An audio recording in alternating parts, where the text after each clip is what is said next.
Kenny Walsh slammed both fists on the hospital billing desk so hard the pen holder rattled to the floor.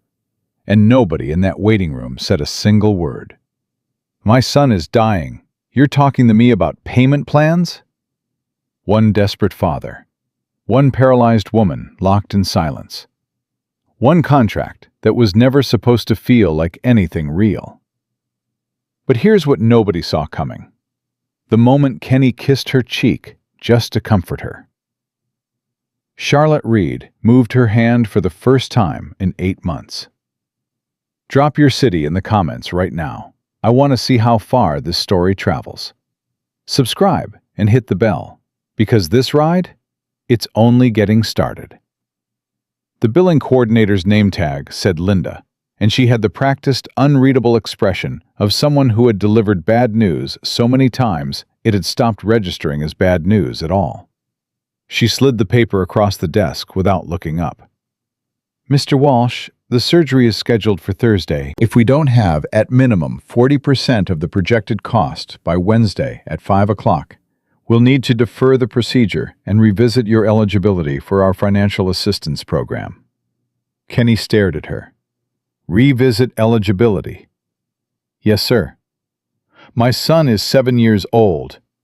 His voice was flat, controlled, but his hands were pressed so hard against the edge of her desk that his knuckles had gone white. "He has a tumor sitting on his spinal cord, and you want to revisit eligibility." Linda finally looked up. There was something in her eyes. Not coldness exactly, but the particular kind of weariness that comes from working a job where compassion becomes a liability. "Mr. Walsh, I understand this is—" "No." He said it quietly. "You don't." He picked up the paper, folded it once, put it in the back pocket of his jeans, the same jeans he'd been wearing for 2 days because he hadn't gone home. He turned and walked back down the hallway toward room 114, where his son Caleb was propped up against 3 pillows, watching cartoons on a tablet with the sound turned low, the way he always did since his headaches got bad, like he was trying to enjoy something without disturbing the world around him. That was Caleb all over. Kenny stood in the doorway a moment before Caleb noticed him. "Dad!" The boy's face changed. Not lighting up exactly. Caleb had always been more watchful than bright, more deep than cheerful. But something settled in him when he saw Kenny. Like a question that had been hanging in the air, just got answered. "Hey, bud." Kenny came in and dropped into the chair beside the bed. "How's the headache?" "Okay." A pause. "Is it bad? The money thing?" Kenny looked at his son, 7 years old, watching cartoons with the sound turned down, so he didn't disturb the nurses, asking, "Is it bad?" instead of, "Are we going to be okay?" Because even at 7, Caleb had learned not to ask questions he might not want the answers to. "I'm handling it," Kenny said. "Dad?" "I'm handling it, Caleb." The boy looked at him for a long moment, that old soul look that always made Kenny feel like his son could see straight through him, and then nodded, and turned back to the tablet. Kenny sat there for a while, listening to the muted cartoon sounds, and thought about the number on that paper. $112,000.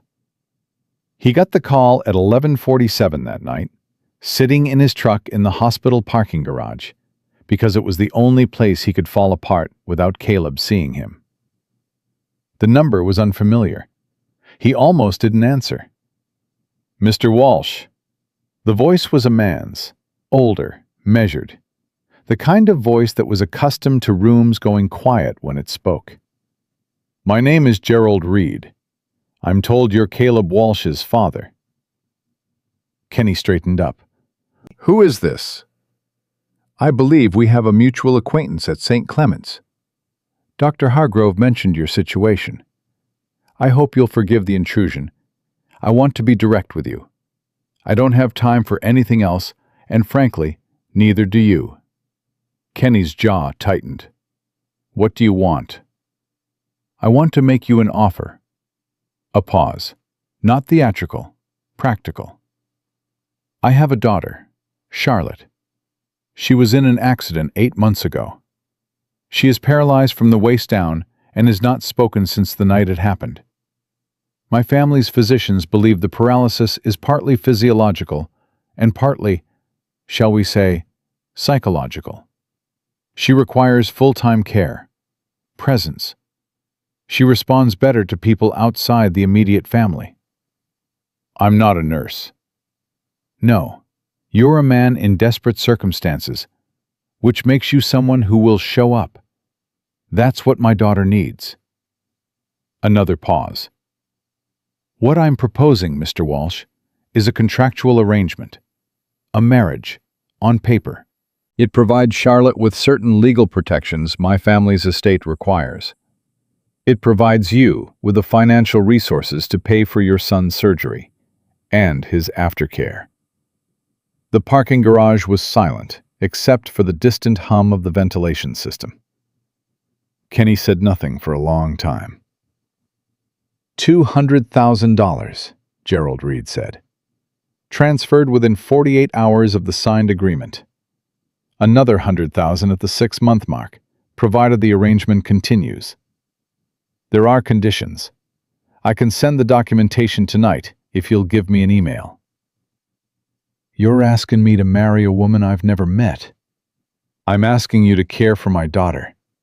The legal arrangement is a formality. She won't know the difference, Mr. Walsh. She hasn't responded to her own name in 8 months. Something about the way he said it. Flat, clinical, like Charlotte Reed was a piece of furniture he was asking someone to polish. Made the hair on the back of Kenny's neck stand up. But he thought about Caleb in room 114, about the number on that paper. Send the documentation, he said. The Reed estate was 40 minutes outside the city, up a private road that wound through land so well kept it looked less like nature and more like a painting of nature. Gates, security camera, a man in a dark jacket who checked Kenny's ID against a list before waving him through without a word. Kenny had driven up in his '09 F150 with a crack in the windshield and 40,000 miles over its last oil change.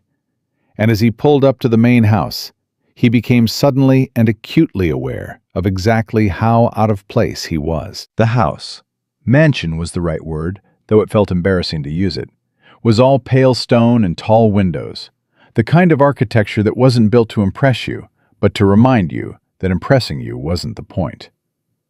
Gerald Reed met him at the door, personally.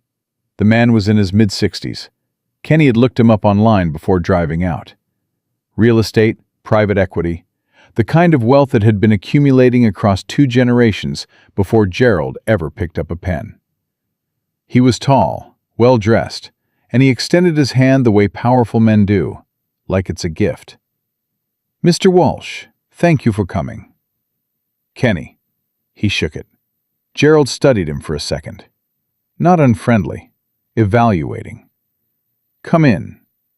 Inside, a woman was waiting in the front room. Gerald introduced her as Margaret, his wife, Charlotte's mother. She was immaculate in the way expensive things are immaculate. Her posture perfect, her smile precisely calibrated to communicate warmth without actually extending any. She shook Kenny's hand and said, "We appreciate you considering this arrangement," in a tone that managed to be simultaneously gracious and dismissive. "Where's Charlotte?" Kenny asked. A flicker passed across Margaret's face. Gerald spoke before she could.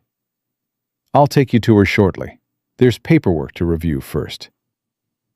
They sat at a long table in a room lined with bookshelves and went through 50 pages of legal documentation with a lawyer named Philip, who never made eye contact with Kenny, and answered questions in the measured cadence of a man being paid very well to say as little as possible. The core of it was simple. Kenny would move into the estate with Caleb.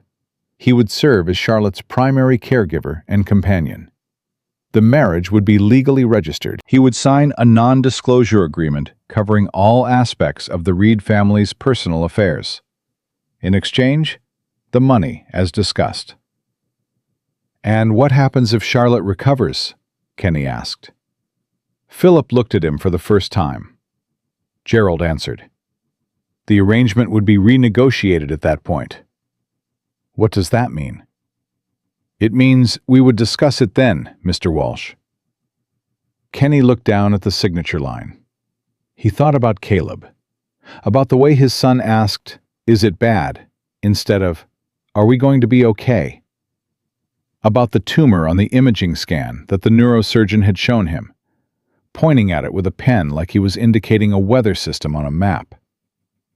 He signed. They took him to Charlotte after that. She was in a room on the east side of the house. Large windows, neutral colors. Everything arranged with a kind of care that communicated obligation rather than love. A hospital-grade bed. A wheelchair beside it, custom-fitted. A physical therapy mat rolled up in the corner like it had been used exactly as many times as it had been required to be used, and no more. Charlotte Reed was 31 years old. Kenny had seen a photograph in the file.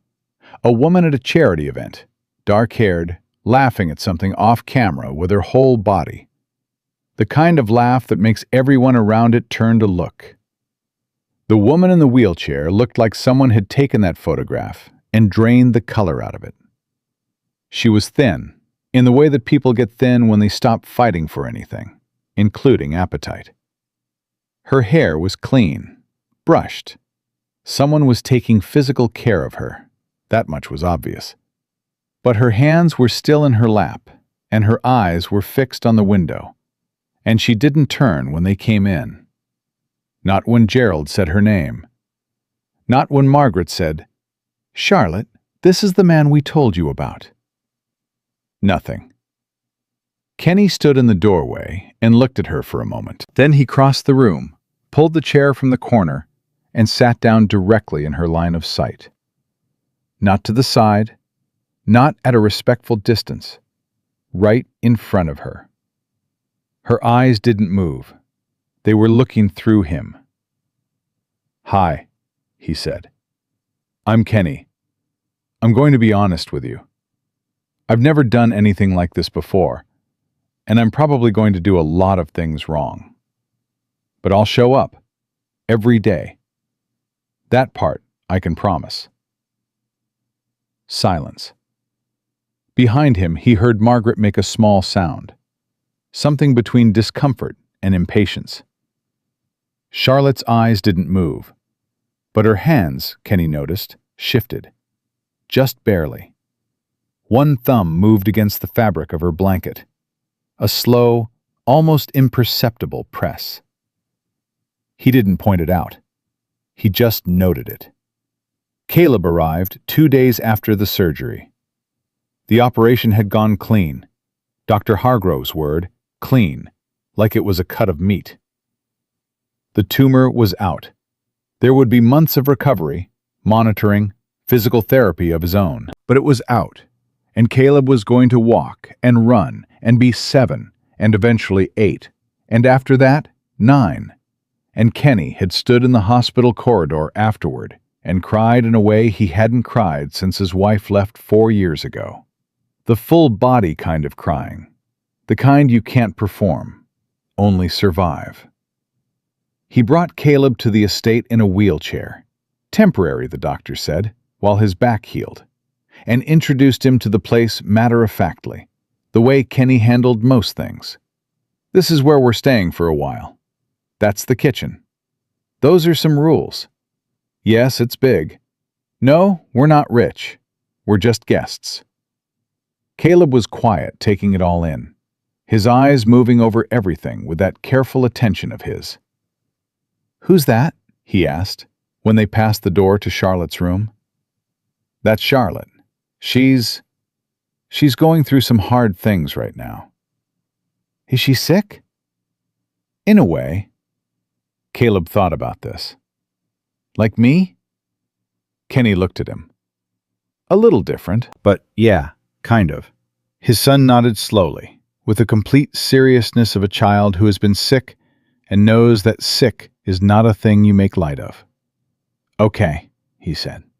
The first week was hard, in the way that all new things requiring discipline are hard. Kenny established a routine. Charlotte's physical therapist, a woman named Dr. Anita Voss, professional and precise, who had clearly been working with Charlotte long enough to have developed a complex mix of professional compassion and frustrated resignation, came 3 times a week. Between visits, Kenny kept up the exercises. Passive range of motion work. He'd looked it up. He'd watched videos. He wasn't a medical professional, and he knew it. But he moved her legs through the prescribed motions with steady hands, and said nothing when Margaret Reed appeared in the doorway once and said, "I'm not sure that's being done correctly." "Then tell Anita," Kenny said without stopping, "and she can correct me on Thursday." Margaret left. The house staff, there were 3 of them full-time, treated Kenny with a particular form of polite distance that people reserve for someone they haven't figured out yet. He was clearly not family. He was clearly not help. He occupied an undefined middle space that made everyone slightly uncomfortable, which suited Kenny fine. He was comfortable being an unknown quantity. He'd been one most of his life. What he was not comfortable with was the feeling, growing slowly over the first week, that Charlotte Reed was not absent so much as hidden. There was a difference, and it bothered him in a way he couldn't articulate to anyone, so he didn't try. She didn't speak. She didn't respond to her name. But she tracked. Her eyes moved, slowly, with an effort that suggested it cost her something, toward sounds that interested her.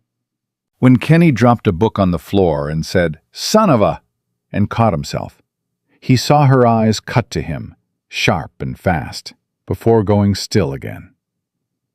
When Caleb rolled his wheelchair into her room 3 days in, unannounced because Caleb at 7 had not yet been taught that certain silences are supposed to be respected, and said, "Are you the lady who can't move? Dad says you're going through hard things. Me too. I had a thing on my back. Do you want to see my scar?" Charlotte's eyes moved to the boy, and they stayed. Not blank, not looking through him. At him. And something in the corner of her mouth, barely, shifted. Kenny noticed it. He said nothing. He collected Caleb and apologized to the empty room. Charlotte had already gone still again, and took his son back down the hall. "She looked at me," Caleb said. "Yeah, bud, she did." "She's in there." Caleb said it with complete certainty, the way children sometimes say things that the adults around them have been working very hard not to admit. "She's just not coming out yet." Kenny looked at his son for a long moment. "Yeah," he said quietly. "I think you're right." The conversation with Gerald Reed happened at the end of week 1, in the study, over coffee that Kenny didn't touch. "My wife has some concerns," Gerald said. He was standing near the window, not sitting, a positioning choice that Kenny recognized as deliberate. "About what?" "The boy, Charlotte's room. Margaret feels it may not be appropriate for a child to have free access to—" Caleb is 7 years old. He's recovering from spinal surgery. The only room he has access to is wherever his wheelchair will take him. Kenny kept his voice level. And Charlotte responded to him. Her eyes tracked.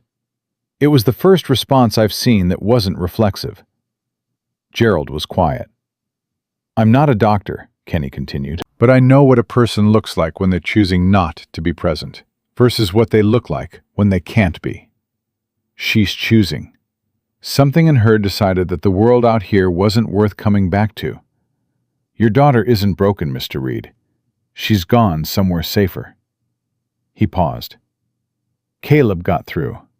"I don't know why, but I'm not going to stop something that works because it makes Margaret uncomfortable." Another silence. Gerald turned from the window, and for the first time since Kenny had arrived, the man looked something other than measured. Something that might, in a different face, have been grief. "Fine," he said. "Handle it as you see fit." That night, Kenny sat in the chair beside Charlotte's bed after the house had gone quiet and Caleb was asleep, and the only sounds were the distant creak of the old house and the low hum of the medical monitor in the corner. He didn't try to talk to her. He'd been doing that during the day, talking through the exercises, talking through the routine, filling the silence with ordinary things. It's raining today. Caleb wanted pancakes for dinner again. The news is terrible, as usual. Not performing, not therapeutic, just talking, the way you'd talk to someone sitting across from you at a kitchen table. Tonight, he just sat. And then, Charlotte Reed, who had not spoken in 8 months, turned her head. Not all the way, halfway, toward him. Her eyes were open. They found him in the low light, and they held. Kenny didn't move. He barely breathed. "I'm not going anywhere," he said, very quiet, like he was saying it to someone standing at the edge of something high, and one wrong word would tip the balance the wrong way.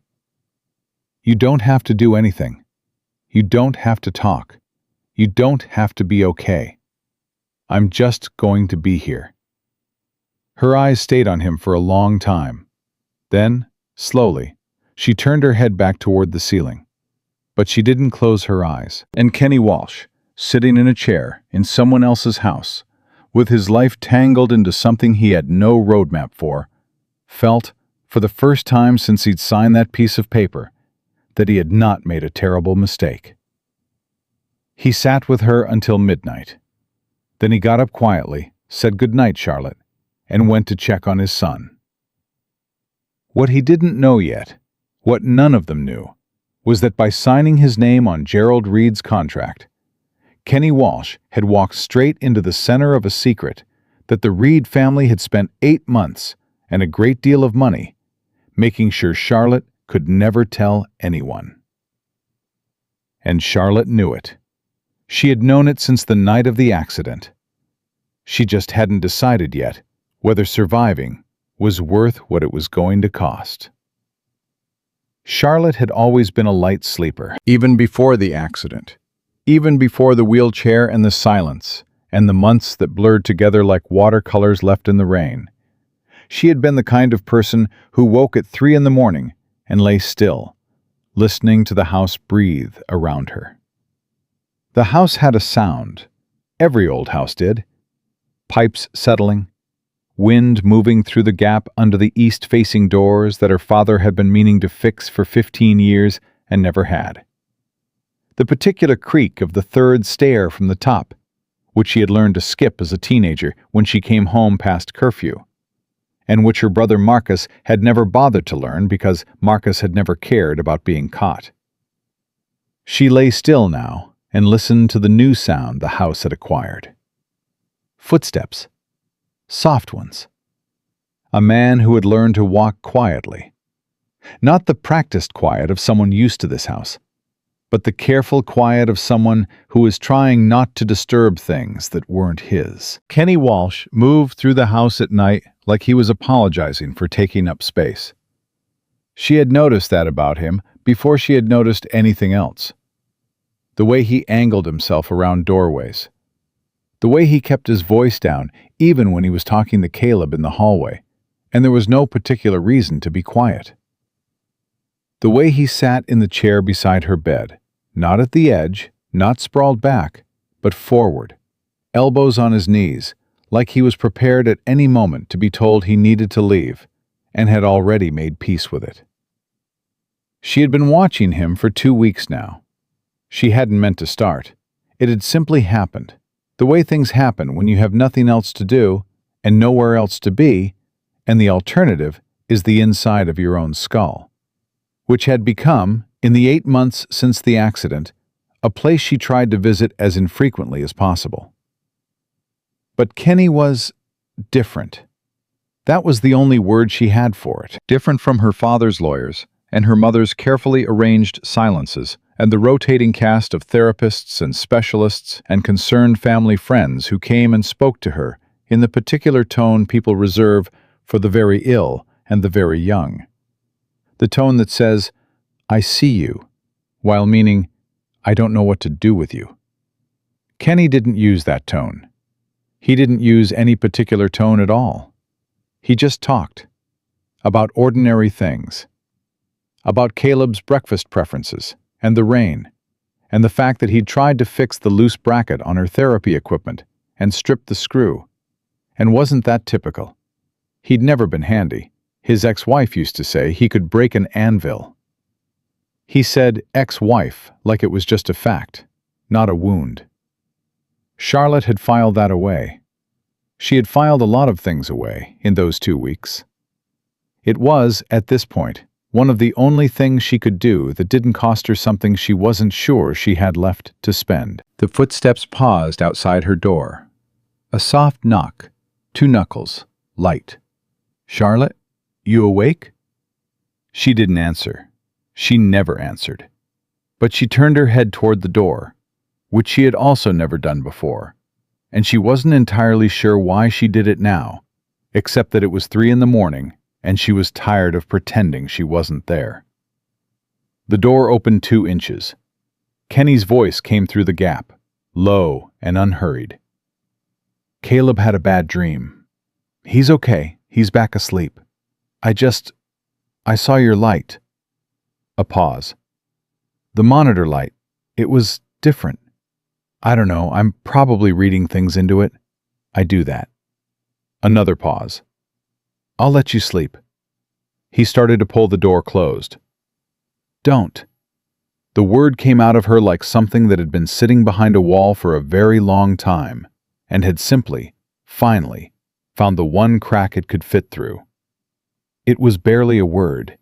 It was barely a sound. 8 months of silence had done something to her voice. Dried it out, thinned it, turned it into something she almost didn't recognize. But Kenny heard it. The door stopped moving. A long moment passed. Then he pushed it open slowly, the way you move around something fragile, and came inside. He didn't say, "Oh my God," or "Charlotte," or reach for her hands, or do any of the things that people do when something unexpected happens and they want to make it about their reaction to it. He just walked to the chair, sat down, and looked at her. "Okay," he said. That was all. Charlotte looked at the ceiling. Her throat hurt. It hurt the way unused things hurt when you try to use them again. Muscles that have forgotten what they were for, protesting the remembering. "Caleb," she said. The word was rough, scraped. "He's all right.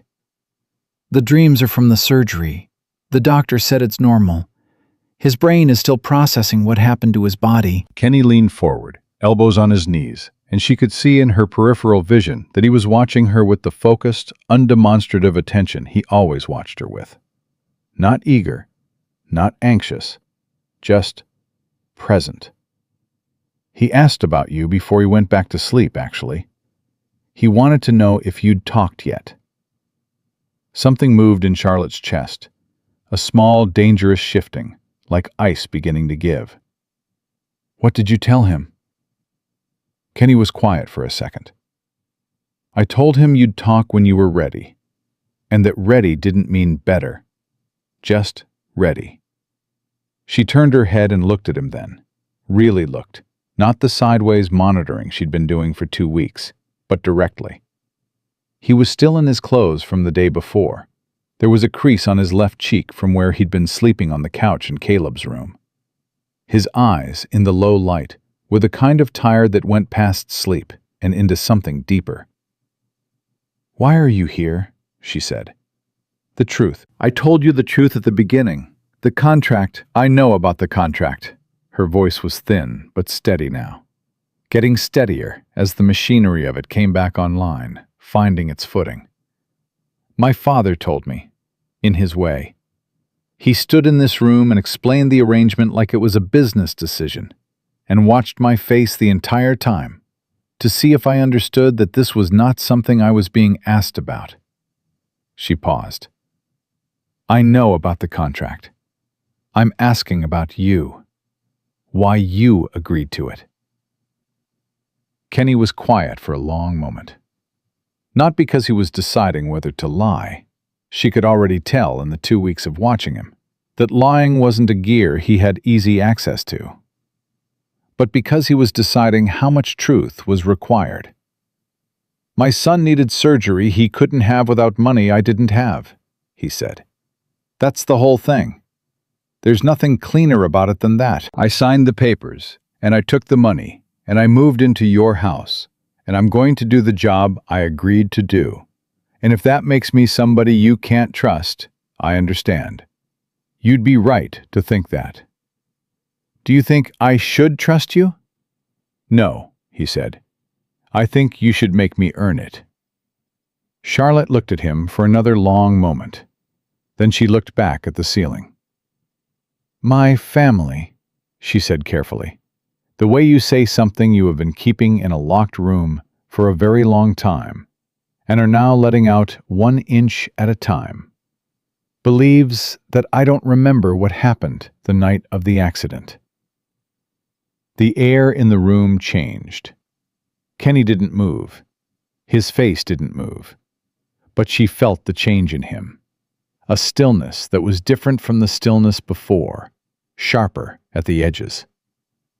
Do you? He asked. Every detail, she said.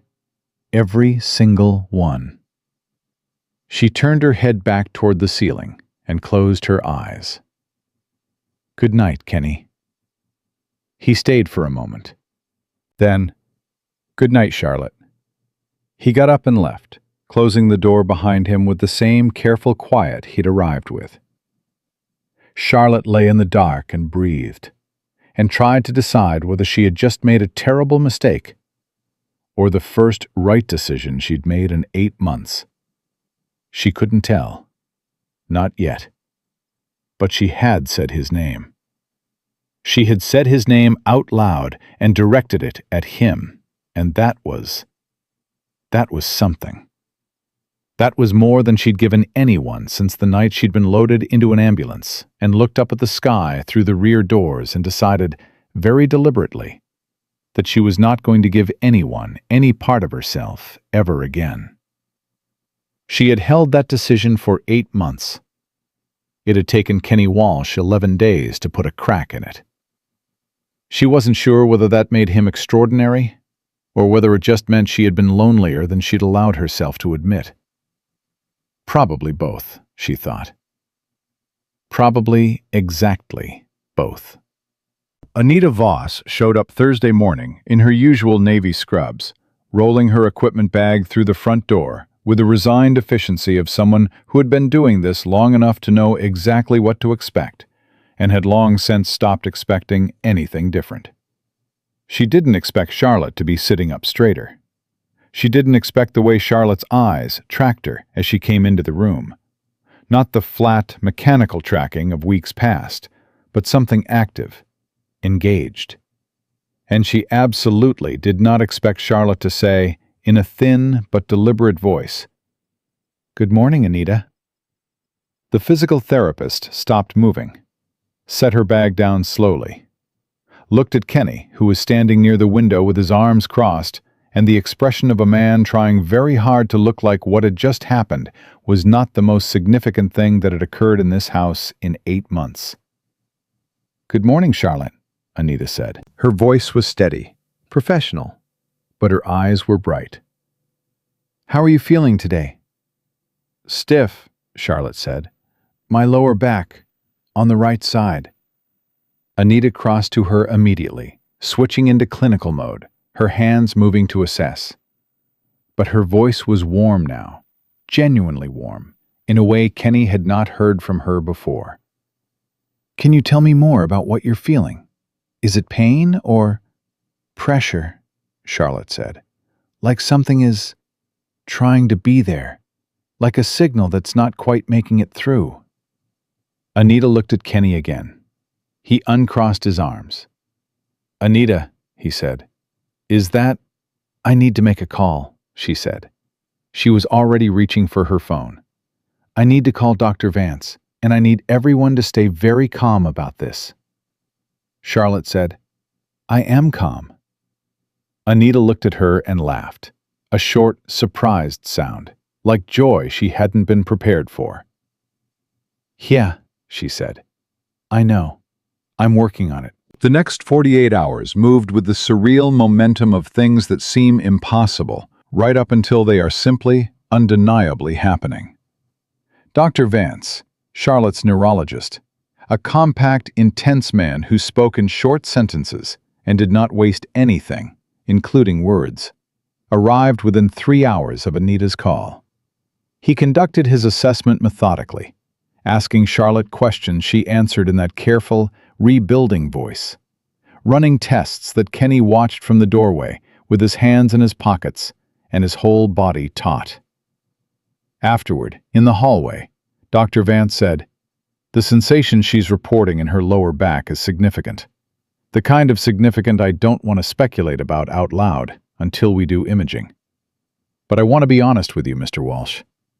In cases of psychogenic and mixed etiology paralysis, the first signs of voluntary recovery can appear suddenly in response to, well, we don't always know what the trigger is. But something has changed. Can she walk? Kenny asked. Let's do the imaging first. That's not what I asked. Dr. Vance looked at him steadily. Not today. But let's do the imaging first. And then, which was not nothing coming from a man who used words like rations. The signs are better than they've been. That's real. Kenny nodded and went back to Charlotte's room. She was lying with her eyes open, her hands folded on her stomach, and she was looking at the ceiling with an expression he had not seen on her before. It took him a moment to identify it, because it was such an odd thing to see in someone who had been wearing nothing but absence for so long. She looked afraid. Not of the doctors, he thought, not of the testing. Afraid of what came next, if the testing said what the testing might say. Because if Charlotte walked, when Charlotte walked, then what she knew would matter again. What she remembered would be required. The silence she had chosen would become a silence she could no longer justify, and the thing she had locked behind it would have to come out into the light. He sat down in the chair. Hey, she looked at him. Did he say anything? He said the signs are good. He paused. Are you scared? A silence. Then, yes. Of walking? Of what walking means. She said it without looking away from him, which took something, he could tell. If I stay in this chair, I'm still the victim. Everything that happened to me is visible. My family. There are things they can only keep hidden while I'm like this. While I need them. She stopped. Do you understand what I'm saying? He understood exactly what she was saying. You're saying they have a reason to want you to stay hurt, he said. She held his gaze. Charlotte. His voice was even, but his jaw was tight. What happened the night of the accident? She looked at the ceiling again, for a long time, and then she said, I found something I wasn't supposed to find. Documents. In my father's study. She stopped. I was going to take them to someone, a journalist I trusted. I was in my car, on the way to meet her, and— a breath. The accident wasn't an accident. The room was completely still. I can't prove it, she said. The only evidence I had was in my car, and by the time anyone found the car, it was gone. The documents were gone. My father's lawyers made the police report go away in under a week. Her voice had taken on a quality he hadn't heard before. Flat and precise. The voice of someone who has been over something so many times that the emotion has been worn smooth. And then I was here, and I couldn't walk, and I couldn't talk, and everyone decided I was too broken to be a threat anymore. Are you? She looked at him. Too broken to be a threat, he said. Something moved through her face. Not quite a smile, but the shape of one, the shadow of one, the place a smile would be in a person who had relearned the territory. "No," she said. "I'm not." "Good." He leaned forward. "Then tell me what was in the documents." She didn't tell him everything that night. She told him enough. Enough that Kenny sat in his truck in the garage at 2 a.m. with both hands on the steering wheel, staring at the cracked windshield, doing the math on what kind of man Gerald Reed actually was, and what kind of situation he had actually walked himself and his son into. Gerald Reed's real estate and private equity interests included, according to what Charlotte had found before the accident, a network of property deals that had been systematically displacing low-income tenants across 3 counties using fraudulent code violation reports filed by inspectors Gerald's company had on retainer. Small families, elderly residents, people who didn't have the resources to fight it, and who nobody in the city government was particularly interested in protecting. It was not the crime of the century. It was not murders or weapons or the kind of villainy that came with dramatic music. It was quieter than that, and in some ways more terrible because of it. The slow, bureaucratic grinding down of people who had nowhere to go, carried out with paperwork and patience and money. Charlotte had found the documentation by accident, looking for a charitable giving report she'd been helping her father's PR team put together. The irony of that was not lost on her. She'd told Kenny about it with that worn, smooth voice, and then she'd added, quietly, "I grew up believing he was a good man. I think that might have been the worst part of it." Kenny had nodded. He hadn't said anything comforting. She hadn't wanted him to. Now he sat in his truck and thought about Caleb, asleep upstairs, healing, safe. And thought about the contract and the money and the NDA he'd signed without reading carefully enough. He thought about Margaret Reed's precise smile and Gerald's positioning near windows, and the lawyer named Philip, who never made eye contact. He had walked his son into this house. He exhaled slowly, put his hand flat on the dashboard, made himself be still with it for a minute, the way his father had taught him when he was young. Sit with the bad thing. Know what it is. Then figure out what you're going to do.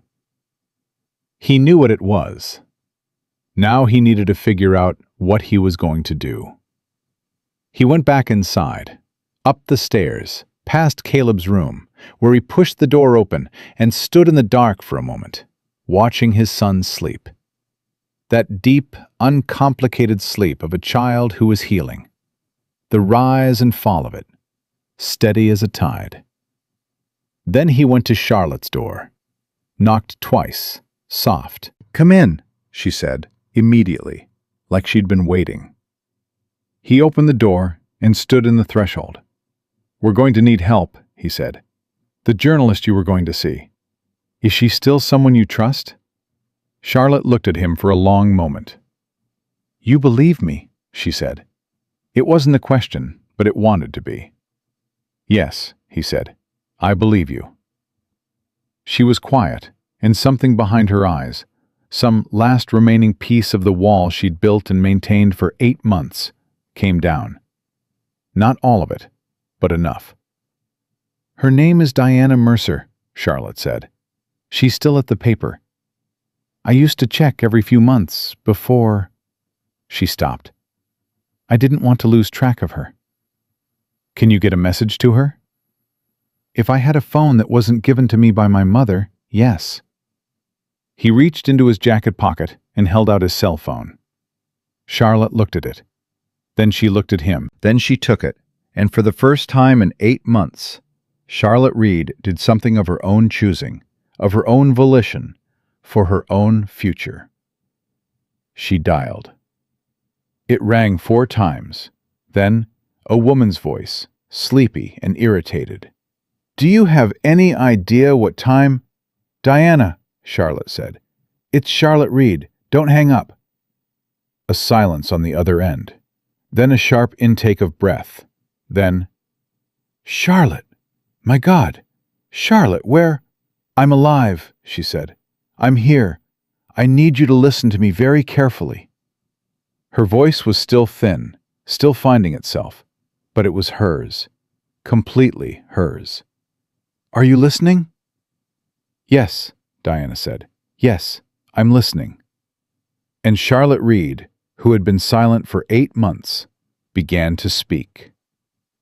Diana Mercer drove up the private road to the Reed estate at 7:30 in the morning in a 10-year-old Honda Civic with a cracked side mirror and a press badge swinging from the rear view. She'd been awake since Charlotte's call, which meant she'd been awake since 3:15 in the morning. And she moved with the particular energy of someone who has been running on adrenaline long enough that their body has stopped noticing the difference. Kenny met her at the side gate. Not the front entrance, not the one with the camera and the man in the dark jacket, but the service entrance off the eastern hedge line that Charlotte had described to him in specific detail the night before, walking him through the estate's layout from memory with the focus of someone who had grown up inside those walls and knew exactly where the blind spots were. Diana was small, mid-40s, with sharp eyes and the kind of restrained urgency that good journalists develop when they have been in enough rooms where things can go wrong and have learned to manage themselves accordingly. She shook Kenny's hand firmly and said, "You're the husband." "Technically," he said. She looked at him. "She told me about the arrangement. I figured. You signed an NDA." "I did." Diana studied him for a moment, with those sharp eyes. "Are you going to be a problem?" Kenny opened the side gate and held it for her. "I'm the one who let you in," he said. "What does that tell you?" She considered that, and nodded, and walked through. Charlotte was sitting up when they came in, not just propped up against pillows, sitting, with her back straight and her hands in her lap, and her eyes on the door. And when Diana stopped in the doorway and looked at her, something passed between the two women that Kenny recognized as the particular emotion of people who had believed they might not see each other again and are now managing the fact that they were wrong. Diana crossed to her in 3 steps and took both of her hands. She didn't say anything for a moment. She just held them. "You look better than I expected," Diana said finally. "I look terrible," Charlotte said. "Don't lie to me." "You look alive. That's better than I expected." Diana sat in the chair Kenny had pulled up beside the bed. "Charlotte, I need you to understand what we're dealing with. In the 8 months since your accident, your father's legal team has been extremely active. 3 of the inspectors whose reports you documented have quietly retired. 2 of the properties at the center of the scheme have been resold through shell companies. They've been covering tracks." "I know. That means what you had, what you found, may be harder to reconstruct. The paper trail has been managed." "Not all of it," Charlotte said. "I had copies. Before I left the house that night, I made copies of the most important documents and sent them to an email account my father doesn't know exists. I've had the login memorized for 8 months." She paused. "I didn't know if I'd ever be able to use them, but I kept them." Diana was very still. "You're telling me you have the documents. I'm telling you I have digital copies of the documents I found. Whether they constitute sufficient evidence for your purposes, I don't know. That's why you're here." Kenny stood near the door and watched Diana Mercer process this information. The careful, controlled way she processed it, like a person handling something that might break if moved too quickly. He'd spent 24 hours thinking about what Charlotte had told him, and he still felt the faint unreality of it all. The particular vertigo of a situation that had started as a desperate financial transaction and had become something else entirely, something with actual stakes, something that had edges. "Okay," Diana said, and her voice had gone from morning urgency to something quieter and more serious. "Okay. Charlotte, I have to ask you something. And I need you to be honest with me. I've been honest with you since I was 24 years old, Charlotte said. I know. Diana leaned forward. The night of the accident, you told me on the phone that it wasn't an accident. I need you to tell me everything you know, not everything you suspect. What you know. Charlotte looked at her for a moment. Then she looked at Kenny. Something passed between them, brief, almost wordless, a form of consultation that surprised him because it had happened so naturally. He nodded, once. She turned back to Diana and began to speak. She spoke for 40 minutes. Kenny listened from the doorway, and he heard the whole of it this time.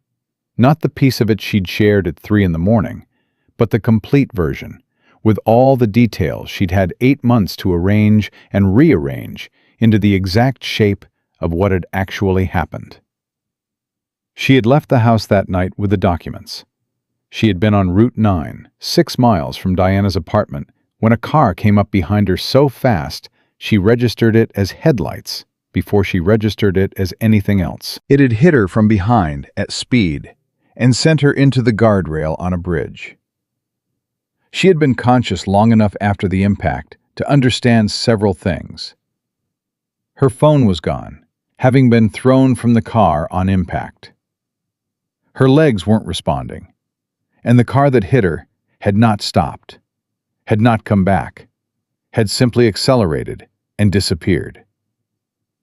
She had also been conscious long enough to see, in the split second before the impact, when the headlights swept across her mirror, the make and model of the car, and a partial plate number that she had repeated to herself in the ambulance, and in the hospital, and every day for 8 months, because it was the only piece of hard evidence she had left that she could not lose.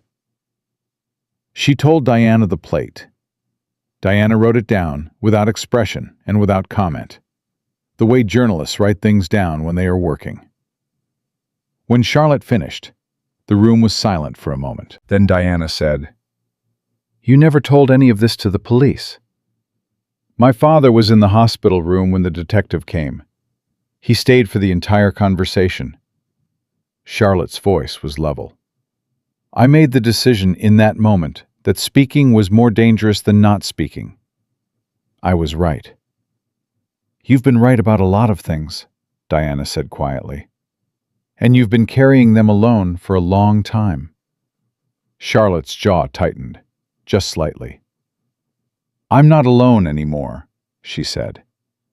Diana looked at Kenny. He looked back at her. She turned back to Charlotte. "I'm going to need time," Diana said. "The plate, the documents, the inspector records. I can build this story, but I need to do it in a way that they can't shut down before it runs. That means being careful. That means not moving until we're ready." She paused. "Can you wait a little longer?" "I've been waiting 8 months," Charlotte said. "What's a little longer?" Diana left the same way she'd arrived, through the side gate, before the morning staff had fully come on. Kenny walked her out, and she stopped at her car and looked at him with those measuring eyes. "You understand what happens when this story publishes," she said. "The arrangement you have with Gerald Reed becomes void. The NDA will be challenged. The money—" "I understand. You signed away a lot for your son." "Yes." Diana studied him. "Is he worth it?" Kenny looked at her. "He's my son," he said. "That's the whole answer." She held his gaze for another moment. Then something shifted in her expression. The journalistic assessment dropped briefly, just briefly, and underneath it was something simpler. "She needs somebody in that house who isn't playing a role," she said. "Whatever your arrangement is, whatever it started as, she needs someone real." She opened her car door. "Don't screw that up." She drove away before he could respond, which was probably intentional. He stood at the gate for a minute in the early morning air and then went back inside. It was Caleb who first noticed. He noticed it the way children notice things, not through analysis or deliberate observation, but through the simple, uncomplicated directness of a 7-year-old who hasn't yet learned to talk himself out of what he can see with his own eyes. He had rolled his wheelchair to Charlotte's doorway. He did that regularly now, showed up in her threshold the way cats show up in rooms where they are technically not supposed to be, but have clearly decided the rule doesn't apply to them. And he said, "Charlotte, your foot moved." Charlotte looked at him. "What?" "Your right foot. When you were talking, it moved." He said it with complete matter-of-factness, pointing. "Right there. It tipped. Like this." He demonstrated with his own foot, a small lateral tip of the ankle. Charlotte looked at her foot, then at Caleb, then at her foot again. "Caleb," she said carefully, "are you sure?" "I'm sure." He was absolute in the way 7-year-olds are absolute. "I've been watching for it." "Why have you been watching for it?" He shrugged, which was his version of, because it seemed like the right thing to watch for. "Dad says when things are trying to come back, you have to pay attention, because they start small." He paused. "He says that about a lot of things." Charlotte looked at her foot again. Quiet. Concentrated. The room held its breath. And then, with an effort that was visible across her entire body, shoulders tight, jaw set, everything in her focused on that one small point, her right foot moved. A lateral tip, small and slightly uncontrolled, but deliberate. Chosen. Caleb let out a sound that was 3/4 cheer and 1/4 pure, triumphant vindication. "I told you," he said. Charlotte was staring at her foot. Her breathing had changed. Kenny, who had heard Caleb's exclamation from the hallway and come to the doorway, stood and watched his son look at Charlotte with that open, unguarded joy, and watched Charlotte look at her own foot with an expression that he would spend a long time after that trying to find the right words for. It wasn't just surprise, and it wasn't just hope, and it wasn't just fear of hoping too much. It was all three of those things happening simultaneously in the face of a woman who had spent 8 months training herself not to feel any of them. Her eyes were bright. She wasn't crying, not yet, but she was somewhere on the border of it. "Kenny," she said, without looking up from her foot. He was already in the room. "I see it," he said. "I felt it." Her voice was unsteady for the first time. "I felt myself do it. I felt my leg." He crouched down in front of her wheelchair so he was at her level, and looked at her, and she looked at him, and they were close enough that he could see the exact moment that the controlled front she'd maintained, even with him, even in the quiet conversations at 3 a.m, gave way to something undefended and real. Her chin was trembling. She was pressing her lips together, the way people press their lips together when they are refusing to fall apart. "Hey," he said, very quietly. "You felt it." "I felt it," she said, and then, in a voice that broke in exactly one place, "Kenny, I felt my leg." He put his hand over hers on the wheelchair armrest. That was all. He didn't say anything else. He just kept his hand on hers and let it be real. Caleb, who was watching all of this with the pure attentiveness of a child who has been very sick and therefore understands better than most that the body coming back online is a profound and serious thing, said quietly, "We should call Dr. Vance." "Yeah, bud," Kenny said. "We should." Gerald Reed found out about Diana Mercer's visit on the same afternoon that Dr. Vance confirmed the voluntary movement and ordered a priority MRI. Kenny didn't know how Gerald found out. He suspected it was the camera on the main gate. Diana would have been visible leaving, even from the service entrance, if someone had been reviewing the footage. Or maybe it was one of the house staff. It didn't matter how. What mattered was that at 4:15 that afternoon, Gerald appeared in the doorway of Charlotte's room, while Kenny was helping her through the range of motion exercises, and the temperature of his voice was something Kenny had not heard from him before. Not cold. Cold implied an absence of something. This was the opposite, a concentration of something, compressed and controlled and pointed. "A word," Gerald said. "Mr. Walsh, outside." Charlotte's hand tightened on Kenny's wrist. A small pressure, brief. It said, "Be careful." He felt it. He followed Gerald into the hallway. Gerald pulled the door closed behind them and turned. And now the control was still there, but the surface of it was thinner, and underneath, Kenny could see the thing that made men like Gerald actually dangerous. Not cruelty exactly, but the willingness to remove whatever was inconvenient without sentiment. "There was a journalist on my property this morning," Gerald said. "I'm not aware of that," Kenny said. "Don't." The word was flat and final. "I know she was here. I know you let her in. I know that you have been involved in—" He stopped, recalibrated. When he spoke again, it was quieter and more deliberate. "Mr. Walsh, you signed an agreement. That agreement protects you and your son. Your son, whose surgery was paid for in full, who is recovering here, in my home, with access to medical resources that you're using to remind me what I owe you," Kenny said. "I hear you. I want to make sure you understand the situation." "I understand the situation." Kenny held Gerald's gaze. He kept his voice even and his hands still. "I understand it better now than I did when I signed. That's the problem, isn't it?" Gerald looked at him for a long moment. The house was very quiet. "Your arrangement here can be revised," he said. "The terms can change. You should think about what's best for your son." "I always think about what's best for my son," Kenny said.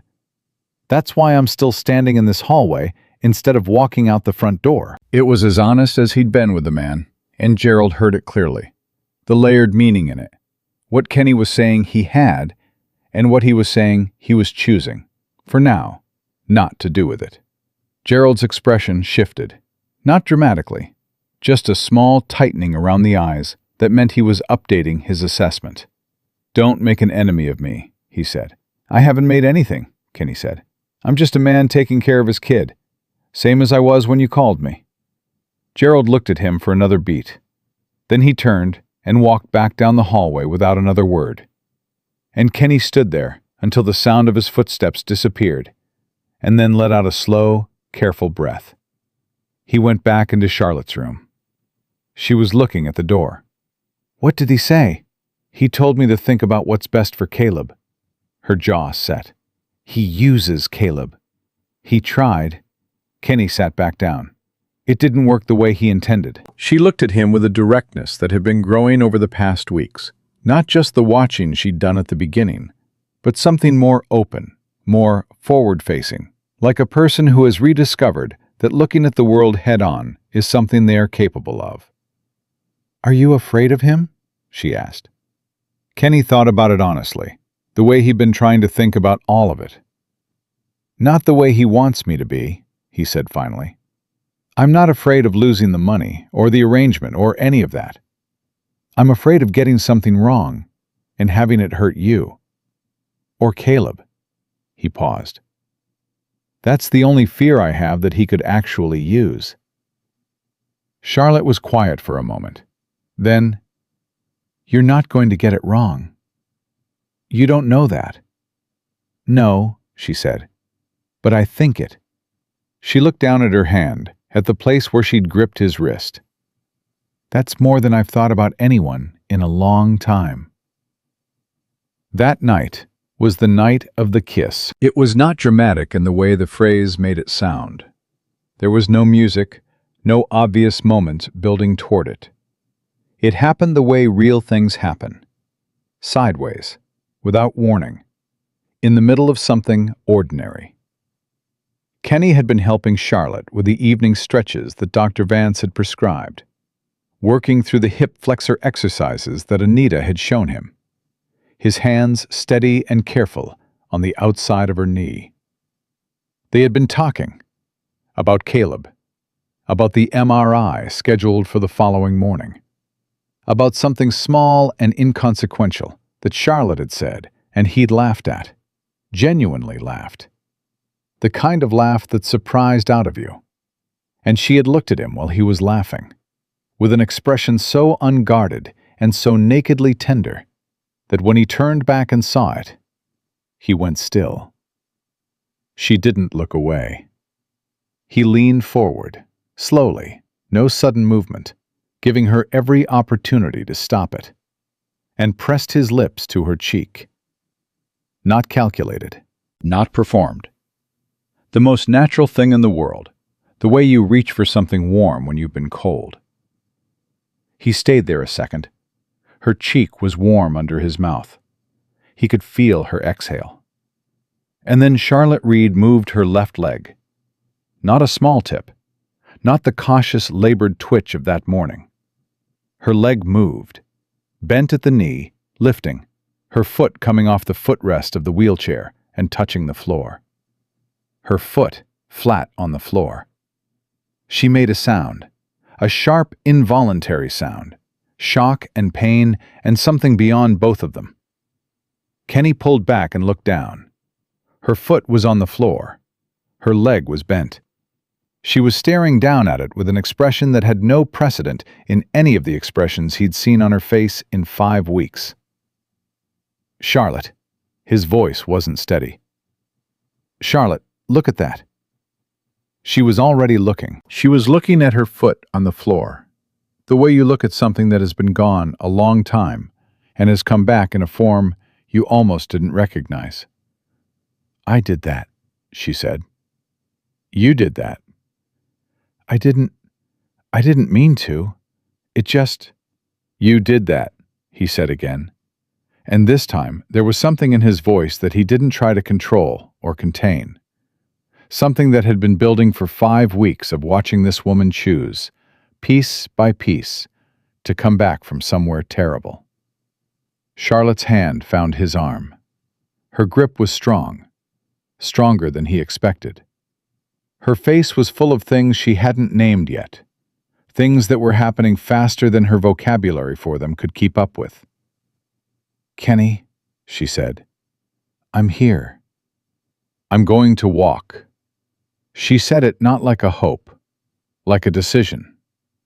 I'm going to walk out of this house, and I'm going to stand in front of a camera, and I'm going to say everything I know. And my father... Her voice broke. Not with grief, with determination that had run up against the emotion underneath it and come through the other side.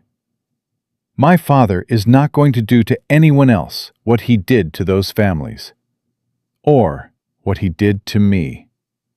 She looked at Kenny, and she was crying now, finally, the tears running clean and without apology. I need you to help me. He covered her hand with his. I know, he said. I know. Do you understand what that means? For your arrangement, for the contract, for... Charlotte. He waited until she was looking at him. I stopped thinking about the contract a long time ago. She looked at him for a long moment. Something in her face settled, the way water settles after a stone. Okay, she said. Okay. From down the hall came the sound of Caleb's voice, calling for his dad with the comfortable, unself-conscious certainty of a child who knows he will be heard. Kenny looked toward the door and then back at Charlotte. Go, she said. And then she looked down at her foot, still on the floor, and a sound escaped her that was half laugh and half sob and entirely, completely, triumphantly hers. He went. And behind him he heard her moving, the whisper of effort, the small, fierce sound of a woman teaching herself to be in her body again. Her foot on the floor. The beginning. The MRI. confirmed what Dr. Vance had suspected, but had been too careful to say out loud until he had the images in front of him. He came to Charlotte's room the following afternoon with a kind of deliberate calm that doctors wear when they are carrying good news they don't want to oversell. He set his tablet on the bedside table and turned it so Charlotte and Kenny could both see the scan, and he pointed to the relevant structures with a stylus and explained, in his short, unornamented sentences, that the spinal compression that had contributed to the paralysis had not resolved. That was not what was happening, but that the neural pathways around it were showing renewed activity consistent with voluntary motor function beginning to reassert itself. In plain language, Charlotte said, in plain language, your nervous system is reconnecting around the damage. It's been trying to for some time, likely. What changed recently appears to have unlocked the psychological component that was suppressing the recovery. He paused. I won't pretend I can quantify that part, but the combination of physiological and psychological factors is consistent with what we're seeing. Will she walk?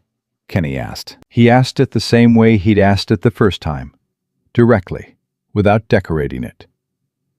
Dr. Vance looked at Charlotte, not Kenny. With intensive therapy, with time, and with the consistent support she currently has, he paused again. Yes, I believe so. Not tomorrow, but yes. Charlotte looked at the scan for a long moment. Then she looked at Dr. Vance. My father is going to want to speak with you about this. I'm aware. What will you tell him? Dr. Vance picked up his tablet. I'll tell him what the scan says. I'm a doctor, Ms. Reed, not an employee of this household. He said it with a quiet firmness that Kenny respected immediately. My obligation is to my patient.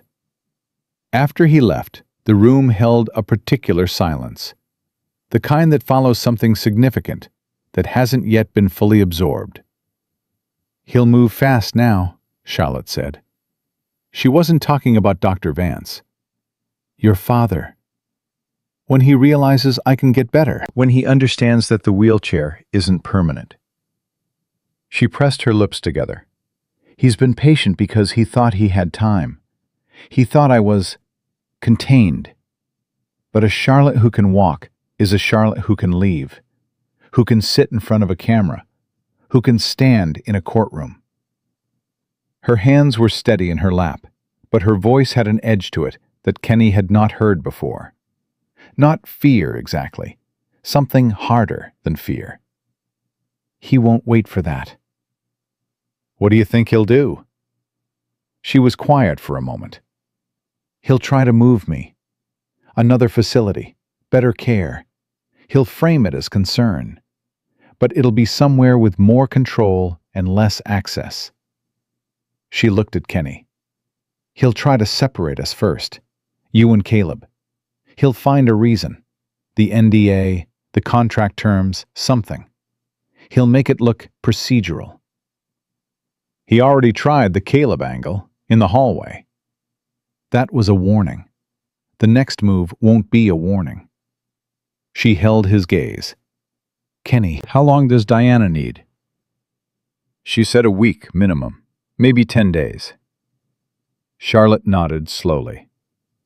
Then we have to buy 10 days. They got 4. It was Margaret who came to Kenny, which he had not anticipated. He'd been tracking Gerald, the man's movements through the house, the calls he made in his study with the door half closed, the conversations with lawyers that stopped when Kenny walked past. He'd been watching the right person, he thought. He hadn't been watching Margaret. She found him in the kitchen on a Tuesday morning, while Caleb was in his session with the home tutor they'd arranged, and Charlotte was doing her morning exercises with Anita. She poured herself coffee and stood at the counter and looked at him with a kind of expression that strips away all the calibrated warmth and reveals what's been underneath it the whole time. I want to talk to you honestly, she said. Okay. Gerald is going to have you removed from this arrangement by the end of the week. She said it without inflection, like she was telling him about a weather forecast. The legal mechanism is the NDA violation. He has documentation of Diana Mercer's visit. His lawyers have been preparing the motion since yesterday. Once you're removed, Caleb's continued access to medical support through the family network becomes contingent on— Stop. Kenny set his coffee down. Why are you telling me this? Margaret looked at him.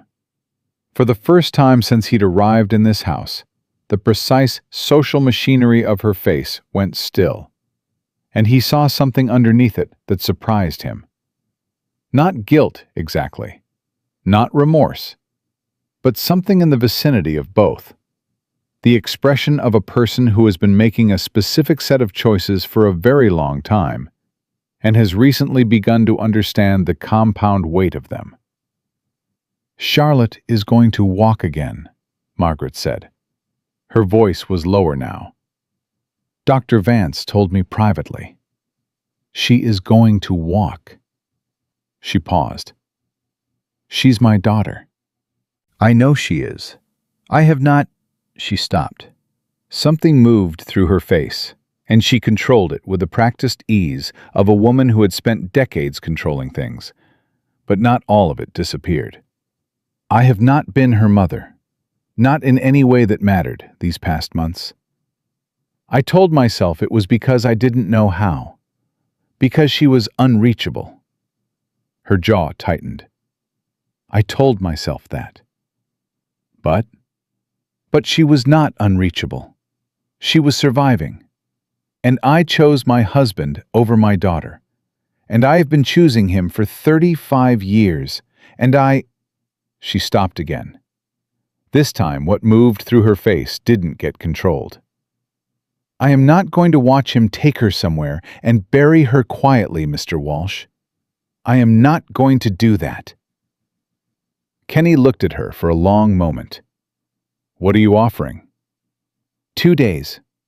I can give you 2 more days before the motion is filed. I can slow the process. She paused.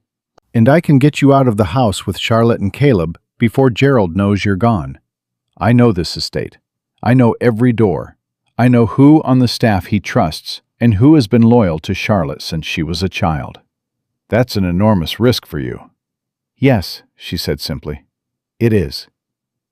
Kenny thought about Diana, about what she'd said about 10 days, about the documents in Charlotte's email account and the partial plate number, and the story that needed to be built carefully, from the ground up, in a way that couldn't be shut down before it ran.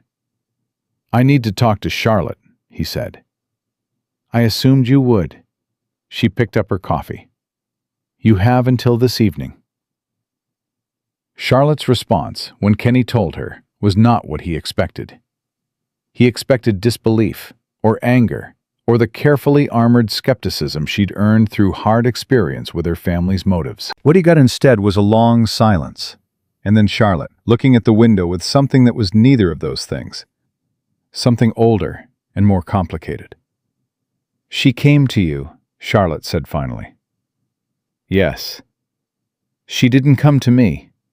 He waited. She never comes to me directly, Charlotte said. Her voice was even, but he had learned over the weeks to read the things underneath her evenness. Everything goes through channels, through Gerald, through assistants, through the careful structure of this house where nothing direct is ever said. She paused. She came to you because she can't come to me, because coming to me would require her to look at what she's been part of. And she's not ready for that. Another pause. She may never be ready for that. Does that mean you don't trust this? Charlotte thought about it. Really thought, the way she thought about things. Carefully, without rushing. I think she's telling the truth about the motion and the timeline, she said. I think she means what she said about not watching him bury me. She turned from the window to look at him. I think she is a woman who loves her daughter in the only language she was ever taught, which is the language of management and distance. And she is trying, right now, to say something for which she doesn't have vocabulary. Is that enough to trust her? It's enough to use the opening, Charlotte said.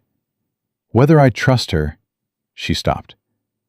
Ask me that question in a year, when we're on the other side of this. Right now, I don't have the luxury of deciding. She reached for her phone, Kenny's old phone, which he'd left with her, on which she and Diana had been communicating through a secure messaging application Diana had walked her through. Her thumbs moved across the screen. I'm telling Diana we have to move the timeline up, she said. She's not going to like it. What will she need? The documents. She already has them. I forwarded the email account access to her 3 days ago. She was still typing. What she needs is me, on record. My account of the accident, the documents, the plate number. It's not a story without my face and my voice attached to it. She looked up. Which means we need to get me out of this house and in front of her camera before Gerald's lawyers make me legally inaccessible. Kenny looked at her, at the steadiness of her, at the person who had turned her head toward the sound of his voice in the dark, 11 days after he'd arrived, and said, "Don't." And in that one syllable begun the long process of returning to herself. Anita is coming Thursday, he said, for the session.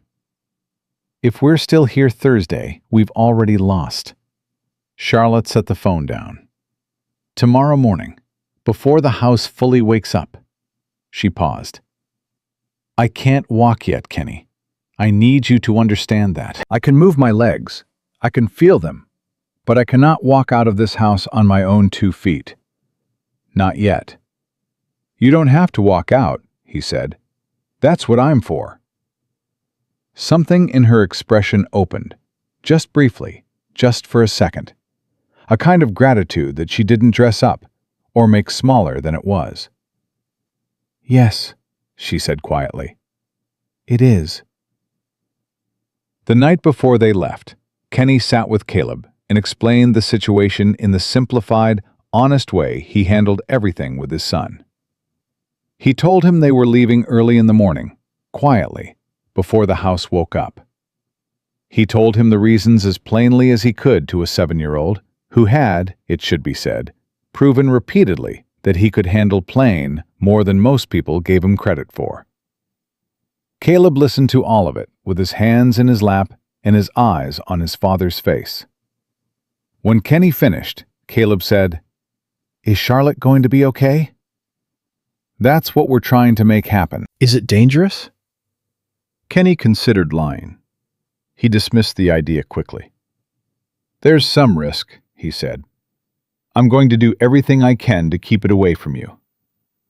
Caleb nodded slowly. "Can I say goodbye to Charlotte before we go? In the morning?" "We'll all be going together, Bud." His son's face shifted. "Oh." Then, absorbing this, "She's coming with us?" "Yes." Caleb thought about this. "Good," he said, with the complete finality that was his signature, the way he closed topics he had fully resolved. "She should come with us."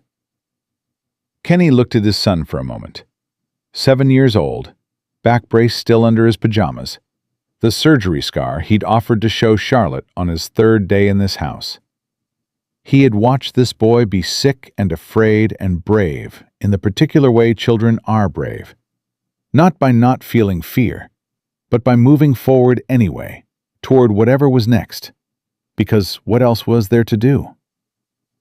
"I love you," Kenny said. Caleb looked at him with that old soul look. "I know, Dad." A pause. "I love you too. Now go make sure everything's ready." Margaret was as good as her word.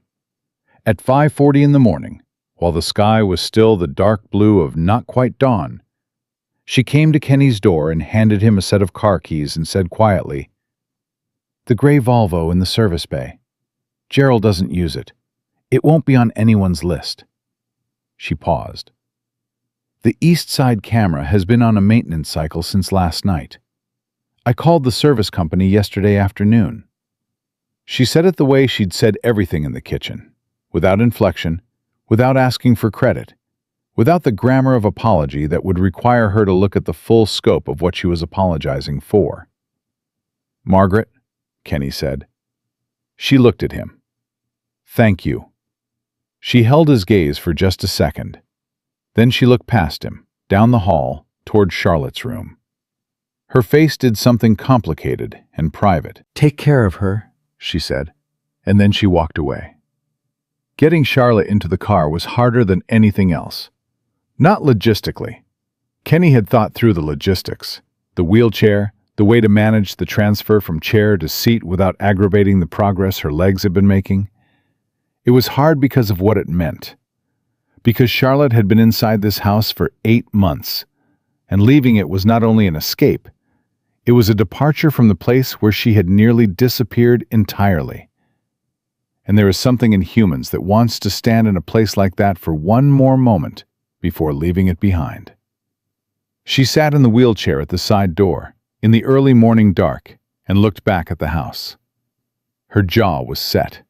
Her hands were on the wheels. Kenny waited. Caleb, in his own chair beside her, reached over without comment or ceremony and put his hand over hers on the wheel. Small hand on top of her larger one. He didn't say anything. He just put his hand there and held it. Charlotte looked down at his hand. Something passed through her face that Kenny would carry with him for a long time afterward. A grief and a love and a letting go, all occurring in the same moment, the way the most important things usually occur. "All right," she said. Her voice was steady. "Let's go." Diana met them at a rented studio space 40 minutes from the estate. Neutral territory, professional lighting, a camera on a tripod. She met them at the door and took one look at Charlotte in the wheelchair and another look at Kenny behind it, and she said, "Are you ready?" Charlotte looked at her. "I've been ready for 8 months," she said. "Let's do this before I change my mind." "You won't change your mind." "No," Charlotte said, "I won't." She paused at the threshold. "But don't give me time to think about it." Diana opened the door and held it. "Then let's not waste any." The interview lasted 3 hours. Charlotte spoke on camera with the same worn, smooth precision she'd used in the dark of her room at 3 in the morning, but with something added now, a visibility to it, a facing forward quality that had been absent when she was only talking to Kenny in the private space they'd built between them. She told the whole story, the documents and what was in them, the night of the accident and every detail she had held on to for 8 months, the partial plate, the silence and why she'd chosen it and what it had cost her. She cried once, briefly, in the middle of talking about the families who'd been displaced. Not about herself, about them. About an elderly woman named Ruth Garland, age 73, whom Charlotte had found in the documents as a case study, a name attached to a fraudulent violation report that had put her out of her home of 40 years. She cried about Ruth Garland, and then she wiped her face with the back of her hand and kept going. Kenny watched from off-camera. Caleb was in the back room with the tablet and his breakfast, periodically appearing in the doorway with the pretext of needing something and actually just checking. At one point during a break, Charlotte looked over at Kenny and said, "How's my face?" He looked at her. "Honest," he said. She held his gaze for a moment. Then she turned back to the camera. "Okay, Diana, let's keep going." Gerald Reed called Kenny's phone at 9:17 that morning.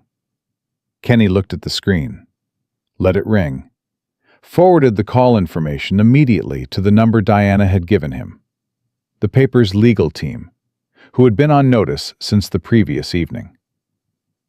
Gerald called twice more in the following hour. Then he called Charlotte's phone, which she'd turned off. Then there was silence. The legal motion was filed at 11 a.m. Diana's editor received the legal threat at 11:40 and forwarded it to the paper's attorney, who had been expecting it, and responded accordingly. The story ran online at 4:15 that afternoon. Charlotte was sitting in a chair, an ordinary chair, not a wheelchair, in the studio's small waiting area when Diana came out and said, "It's live." Charlotte looked at the phone Diana held out. She read the headline. She read the first paragraph. Then she handed the phone back. "How long until he responds?" she asked. "His PR team is probably drafting now," Diana said. "But the documents are in the piece. The plate has been forwarded to law enforcement. At this point—" She paused and let herself smile, briefly. The smile of a person who has been working on something for a long time and has just watched it land. At this point, the story exists in the world, and that's the only thing that matters. He can't make it not exist. Charlotte was quiet for a moment. Then she looked at Kenny. And Kenny looked back at her, and he thought about the night she'd turned her head toward the sound of his voice in the dark. The morning Caleb had told her foot had moved. The creak of the third stair from the top. Her hand gripping his wrist. "Okay," she said. And it was the same word she'd used that first night, when he told her he wasn't going anywhere. But it was different now. Fuller, heavier with everything that had happened since. "Okay." Caleb appeared in the doorway of the back room. He looked at the faces in the room and read them with that uncanny accuracy of his, and his whole face broke into something unguarded and brilliant. "Did it work?" he asked. "Yeah, bud," Kenny said. "It worked." The story broke the way important stories break. Not with a single explosion, but with a series of smaller detonations, each one opening up into the next, each one making the next one possible. By the evening of the first day, Diana's piece had been picked up by 3 national outlets. By the morning of the second day, the city attorney's office had issued a statement confirming the partial plate number Charlotte had provided was under active investigation. By the afternoon of the third day, 2 of the inspectors named in the documents had retained criminal defense attorneys, which was, as Diana explained to Charlotte over the phone, with barely contained professional satisfaction, the kind of move that tells you everything you need to know about whether a person believes they have done something wrong. Gerald Reed issued a statement through his PR firm, calling the allegations false and motivated by personal grievance. It was the statement of a man who had spent decades watching problems resolve themselves through the application of money and pressure, and who had not yet fully understood that this particular problem was a different kind. Charlotte read the statement on Kenny's laptop at the kitchen table of the 2-bedroom apartment Diana had helped them arrange on the fly. A sublet from a colleague of hers. Short-term, functional, entirely without the pale stone and tall windows and cold elegance of the Reed estate. Charlotte read it once, set the laptop aside, and said, "He still thinks this is a negotiation." Kenny poured coffee and set a mug in front of her. "Is it?" "No," she said. "It stopped being a negotiation the moment that story went live." She wrapped her hands around the mug. "He's going to find that out slowly. That's how it works with men like him. They don't believe the ground is moved until they try to stand on it." From the back bedroom came the particular series of sounds that indicated Caleb was doing his morning physical therapy exercises. The scrape of the yoga mat unrolling on the hardwood. The quiet counting that he did, always, under his breath, as if the numbers were a kind of company. He had taken to doing his exercises at the same time as Charlotte did hers, which had begun in the studio's waiting room the morning the story ran, without either of them suggesting it, as naturally as the way he'd put his hand over hers at the side door of the estate. Charlotte noticed it first, and said nothing. Kenny noticed her noticing, and said nothing. Some things didn't need to be discussed, to be understood. "What happens next?" Kenny asked. He sat down across from her with his own coffee, and asked it the way he'd been asking things since the beginning, directly, without softening the question into something easier. "The investigation takes time," Charlotte said. "Diana says weeks at minimum, likely months before any formal charges. The displaced families. There are advocacy groups already looking at civil action based on the documents. Ruth Garland." She stopped. She said the name differently than she said other names, with a specific weight, the weight of the thing that had made her cry on camera, the specific human face that had made an abstraction into something she couldn't look away from. "Ruth Garland has a daughter who called Diana's office yesterday morning. She wants to testify." "That's good." "It's very good." Charlotte looked at her coffee. "My father is going to fight this for as long as he has money to fight it with, which is a long time. I need to be honest about that." "I know. And the NDA?" "Diana's attorney says the NDA is void the moment we establish Gerald used the contract arrangement to suppress a material witness to potential criminal activity," Kenny said. "She explained it to me yesterday. Apparently, there are very clear legal limits on what an NDA can be used to cover." Charlotte looked at him. "You've been talking to Diana's attorney." "I've been doing my homework." She held his gaze for a moment. "You're not afraid of what comes next?" It wasn't a question, but like the night she'd first spoken to him, it wanted to be. "I'm a lot of things about what comes next," Kenny said. "Afraid isn't the main one."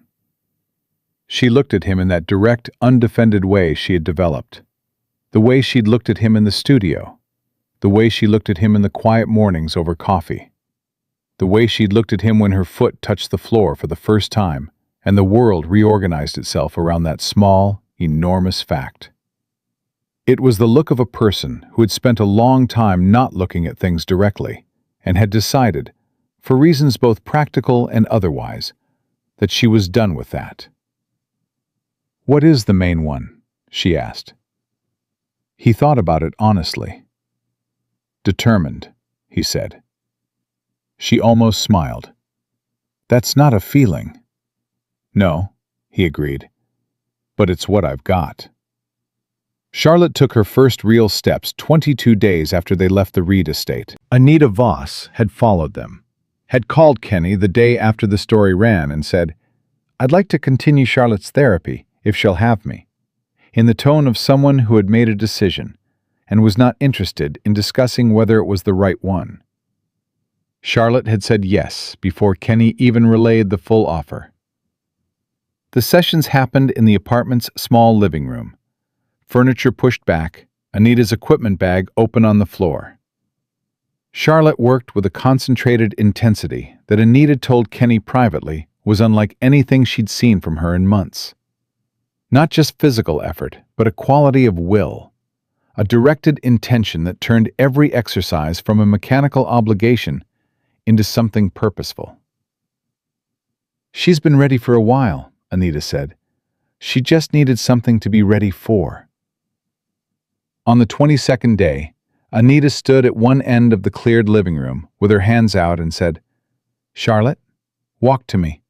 Charlotte was standing at the other end, both hands on the back of the couch, her weight shifting carefully onto legs that were still learning to remember their job. She was in a gray sweatshirt that belonged to Kenny. She'd started wearing it without either of them marking the specific moment when it became a thing that happened.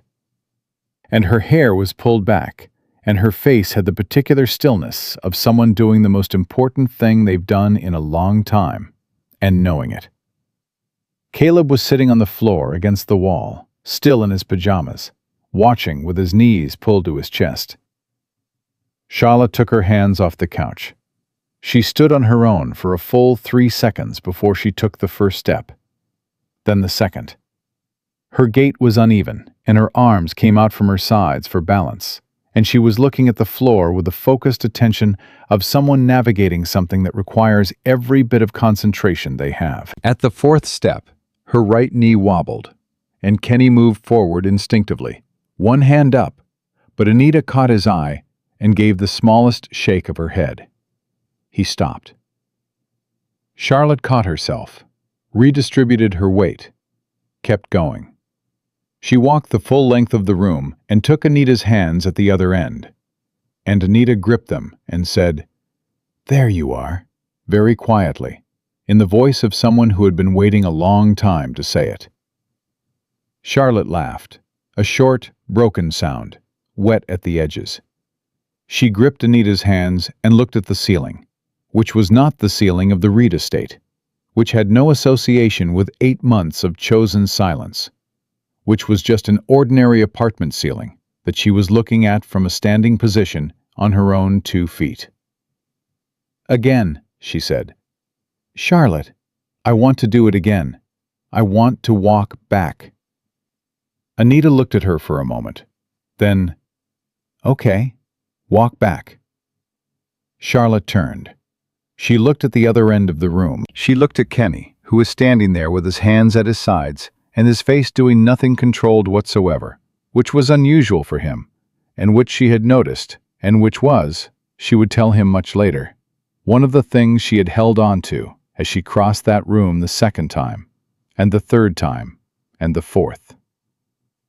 Caleb said, very quietly, from his spot against the wall, "That's it.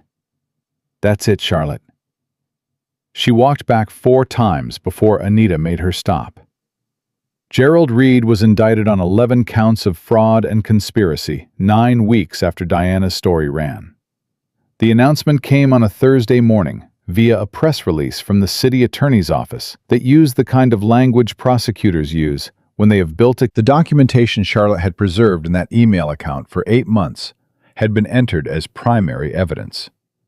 Ruth Garland's daughter had testified. 31 additional families had come forward. Charlotte read the press release on her phone, sitting at the kitchen table, in the same chair she'd been sitting in the morning she and Kenny had talked about what comes next. She read it once. Then she set her phone down and was quiet for a long moment. Kenny was at the stove. He waited. Kenny turned off the stove and came to the table and sat across from her, the way he had the first morning over coffee, the way he had in the chair beside her bed for all those weeks when he was learning who she was from the outside in, before she started telling him from the inside. "How does it feel?" he asked. She thought about it. "Like the morning after a storm," she said. "When everything's... I know what this started as. I know what the contract was, and what the arrangement was, and what you came here for. I know it wasn't this." She looked at the table, briefly, and then back at him. "But I want to stay. In whatever this is. Whatever it became." A pause. He thought about her foot on the floor, and her walking across the room, and the gray sweatshirt. "I've wanted that for a while," he said. Her eyes were bright. "I spent 8 months not saying things. I know what it costs." He looked at her. "I love you," he said. "That's the something real. I'll work on the timing." She exhaled. It was a complicated sound, emotion running through a person who has been running on reserve for so long that abundance feels unfamiliar, like a muscle that has to relearn what fullness feels like. She reached across the table and put her hand on his, and he turned his over and held it. "The timing is fine," she said. Margaret Reed called Charlotte's phone on a Sunday afternoon, 6 days after the indictment. Charlotte was in the middle of a walk, a real one, outside, with Kenny beside her and Caleb ranging ahead on his bicycle, the training wheels recently and triumphantly removed. Her pace was careful, and her hand was in the crook of Kenny's arm, and the October air was cold and clean and entirely indifferent to all the things that had happened to get her to this sidewalk. She looked at the screen. Then she looked at Kenny. He didn't tell her what to do. He never told her what to do. It was one of the things about him she'd understood early and come to rely on in a way she'd never relied on anything. The consistent, non-negotiable respect he had for her capacity to decide. She answered. "Charlotte." Her mother's voice, controlled as always, precise as always, but with something underneath it that had been cracking for some time and was no longer fully hidden. I'm not calling to ask you for anything. I want you to know that. Charlotte walked in silence for a moment. Okay, she said. I've spoken to an attorney, Margaret said, of my own choosing, not your father's. A pause. I want to cooperate with the investigators, fully. There are things I know that aren't in the documents, things I've known for a long time. The crack in her voice widened. She controlled it and kept going.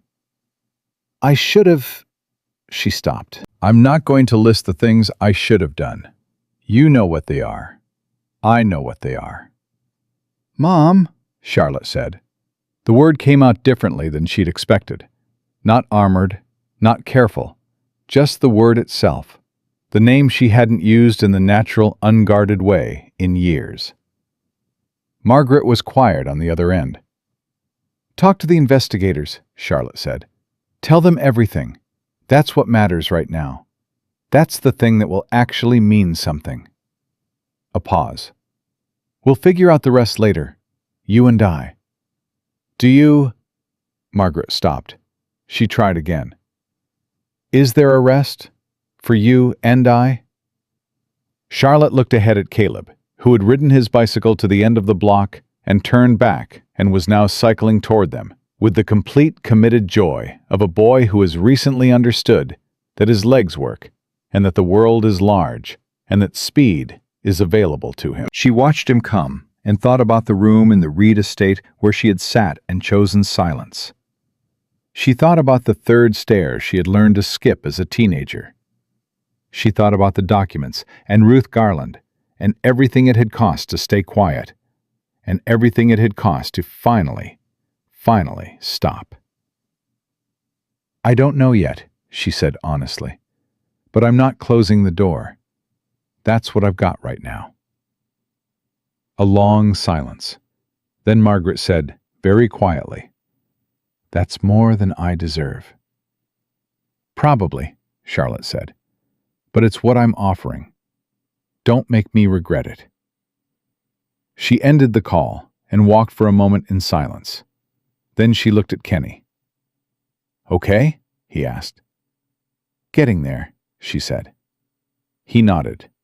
No follow-up, no pushing. Just the steady, uncomplicated presence that had been the first thing she'd noticed about him. And the thing she'd come to understand was not passivity, but its opposite.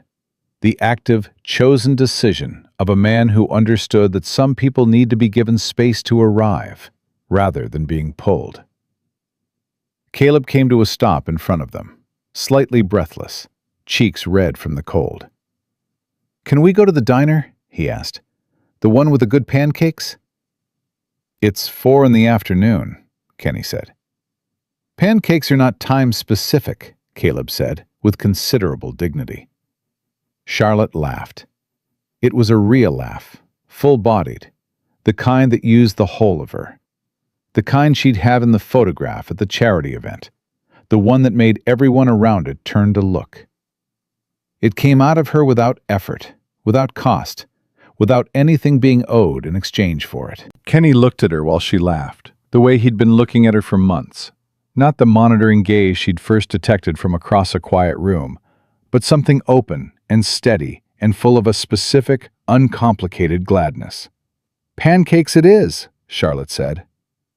They walked the 3 blocks to the diner together, the 3 of them, on an ordinary Sunday afternoon in October, with the light going golden at the edges the way it does in fall, and everything behind them, the estate, the contract, the 8 months of silence and the documents and the indictment and the long, slow work of becoming herself again. All of it was still there, the way the past is always still there, part of the foundation that everything else is built on. But Charlotte Reed was walking. She was walking on her own 2 feet, on a sidewalk in the city where she had been born and nearly erased, and had chosen instead to remain, with a man who had shown up for her, first as a transaction, and then as a presence. and finally, as something she did not have a clean word for, but which she carried in her chest like a second heartbeat. She was walking beside a 7-year-old boy who had told her, on his 3rd day in her house, with the complete and unsentimental certainty of a child who knows what sick looks like, and knows that it is not the same as gone. She's in there. She's just not coming out yet. She had come out, and the life that was waiting for her on the other side of all that silence was not the life she'd planned or imagined, was not the life that would have been if the accident had been an accident, or if the documents had never existed, or if she had never had occasion to find them. It was not a clean or simple life, and the work ahead of it, the investigation, the trials, the long, difficult project of her body continuing to remember what it was for, the longer and more difficult project of what her relationship with her mother might eventually become. None of that was simple or finished. But it was hers, all of it, the hard parts and the good parts, and the man holding the diner door open so she could walk through it under her own power. All of it was completely and irrevocably hers. And Charlotte Reed, who had once chosen silence because the world outside it was not worth coming back to, walked through that door and sat down at a table with her family and ordered pancakes at 4 in the afternoon, and was not broken, had never been broken, had only been waiting, with everything she had, for as long as it took, for someone steady enough to wait with her. She had found him, and she had found herself. And that was enough. That was more than enough. That was everything.